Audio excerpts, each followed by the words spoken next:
What's happening, everybody? Thanks for tuning in to Down South Expeditions. As you can tell, today we are in the garage here because the wind is blistering outside.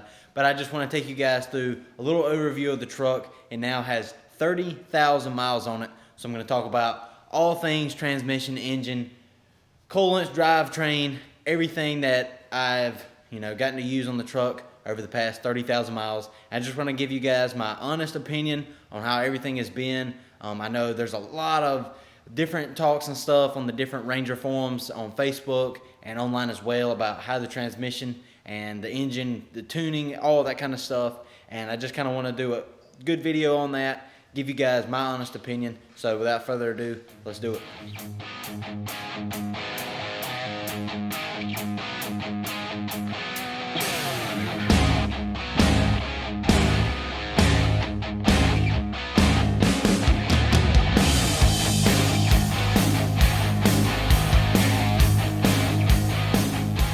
Alrighty, so I'm just going to start off with the thing that's the most talked about on the truck, whether that be good or bad, and that's going to be the transmission. So, as you guys may or may not know, if you're looking to buy a Ranger or you already have one, the Ranger has a 10-speed automatic transmission, which has made it up to the 2.3-liter Ecoboost engine, which is an absolute beast.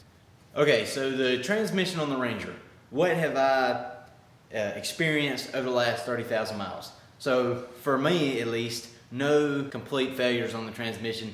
However, there has been a few hiccups here and there, starting off with the one that, once again, that I've heard most about is cold weather starting in the mornings, trying to go into first gear or reverse. Now, reverse is the one that I noticed the most, and that is, it kind of is a little sluggish to get into reverse. Once you put it on there, if you try to hammer on the gas real fast, jumped in my car, slammed on the gas. The truck might slam into reverse and shoot you back a few feet before you can get on the brakes. But it's nothing major. It's not more than 5 seconds I've ever experienced, maybe 2 to 3 at the max, and that is if it is really cold right in the mornings. The truck's only been started for a minute or less. Now, if you use the automatic start function and you let the truck warm up itself for maybe 2 or 3 minutes, I don't experience it that. That's my opinion on the not wanting to go into gear, transmission issues. And then moving on to highway driving and stuff like that, I would not say that the shift points are the best. However, I do have oversized tires on there. I do have the Yokohama G003s. Check this video out if you're interested in those tires because they are absolutely awesome. But a 33 is a decently substantial upgrade over or upsize from the factory size, which is, I believe, a 29 or a 28-inch tall tire. Now, that being said, that's a lot more rotational mass there. I've also upgraded the wheels. They're a little bit heavier as well than the stock wheels. And overall, the transmission has held them up pretty good. It still spins them just fine, but the shift points from A to B over a long trip, I can definitely tell that, when you're starting and stopping often, that the truck might want to, it kind of loses itself a little bit, maybe between those 5th to 8th gear right there. That's when I see the most problems. However, it's nothing insane. It's never thrown me into the steering wheel or anything like that, but just minor things that, it's getting a little higher in RPM that you would like whenever you're just cruising. Now, when you do hammer the truck and you want to go fast, the transmission is just fine. It shifts nicely through all the gears. If it does have to skip one, which is something that happens periodically when the 10-speed, it doesn't always need all 10 gears, so it can shift accordingly to what the truck thinks is best. When you do get on the pedal, it shifts just fine, even with the oversized tires, but mostly it's just that slower town speed is what I would like to call it, is when I notice the transmission giving me any type of problems if it does it all. So if you're looking to buy a Ranger and you're wondering, is the transmission going to hold up or not, I would say I would not let that bother you. The transmission has held up especially fine for me. I know some people have had some problems, but newer trucks, newer vehicles, regardless of the make or model, is going to have some type of recalls or not up to par standards, especially when they're brand new like the Ranger is. I know it's 2021 now, but 2 years. This one was 2019 model, so not exactly been improved since the first one. Now, going off of that, tuning has now been available, or is now available, for strictly the Ranger transmission.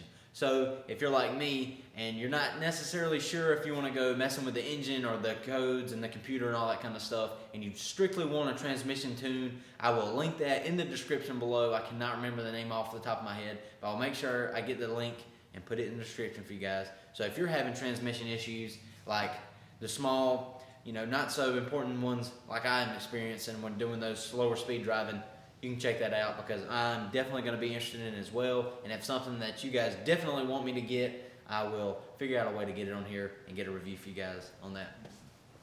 So here she is, my very dirty engine bay. This is the 2.3 liter Ecoboost engine that comes in all of the US spec Ford Rangers. As far as I can say, the engine has held up very well. I've had no problems from the engine. It gets up and goes. It has plenty of torque to spin even the 33-inch tires, and from what I've heard, others that are on, even bigger tires than that, 35s, some 37s for fun-sized Raptor. I'll make sure to tag him here. If you guys wanted to, definitely check out his Instagram. The dude is absolutely insane Ranger build.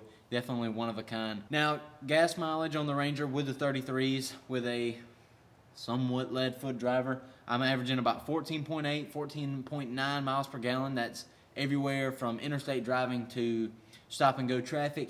And for an oversized tire like I have, I think that's not too bad. The Ranger does have a 17-gallon tank. I'm pretty sure, I could be wrong, but if I am wrong, I'll leave it in the video right here so we can make that for sure. The engine has held up very nicely. I've got oil changes at all the specific requirements that Ford says that you should get your oil change, whether you have the warranty or not, will change depending on how often they say you should get your warranty, but they got to make their money somehow, I guess. Overall, the engine has held up just fine. So if you're getting a Ford Ranger, this is definitely one of the reasons that you should get one, because it's just an awesome engine. With that out of the way, I'm going to bring us to our next point, which is going to be the rear suspension on the Ford Ranger. As you guys may or may not know, if you check out my Ford Ranger build video, which I will put right here, you can check that out if you'd like to know all the aftermarket parts and stuff that we have put on the Ranger so far. But my biggest complaint, as far as the suspension goes, would probably have to be these rear leaf springs. Now, as you can tell, maybe not, I'll put in some B-roll for you guys so you can check that out. The leaf springs on the stock Ranger are very, very poor. It is seriously it is two leaf springs, and that is what supports the whole truck. So if you have a stock Ranger and you constantly notice the terrible bounce after you hit any bump or anything like that, I would definitely recommend maybe checking out the APG progressive leaf pack. That is definitely something I'm going to try to get before we head out on our 3 to 4 week expedition across the United States, which you guys will be seeing here in a few months. But overall, the suspension on the Ranger from stock form is not hitting on very much. So if the Ranger is something that you're interested in and you think, well, should I spend the money and go with the FX4 and get the better suspension? I would not. I would try to go with the Sport if I was you. That's my personal opinion, because the money that you would save are going to the Sport. Now, you are going to lose the different traction modes and stuff like that, but that wasn't really something that I was worried about. I like to drive the truck myself. However, having the crawl control might have been nice. Now, I'm not sure if that's an FX4 package deal or if it's a Lariat package, but regardless, if you can, go for the Sport. Get yourself some iBox, some Fox, some Kings if you're really wanting to go over it, and just upgrade the truck all around and not have to spend that money at the dealership and spend it for some quality parts like we did here. All right, guys, that's going to wrap it up for this video. If you've got any more questions about anything Ranger related, make sure you leave them in the comments. I'm answering every single comment that I get on a video, whether it be just nice video or a legitimate question about anything off-roading or overlanding. So if you leave a comment, I'll respond to it. So thanks for watching, guys. I appreciate it. All the links to everything on the truck are in the description now. I've wrote everything out, and if you click on that, it is a Amazon affiliate link. So if you buy anything off of Amazon that I have on my truck, it will help me out a little bit, and that will keep me being able to make more videos for you guys, and that's just what I want to do. So appreciate it. Stay tuned. Easton here with Down South Expeditions. We out.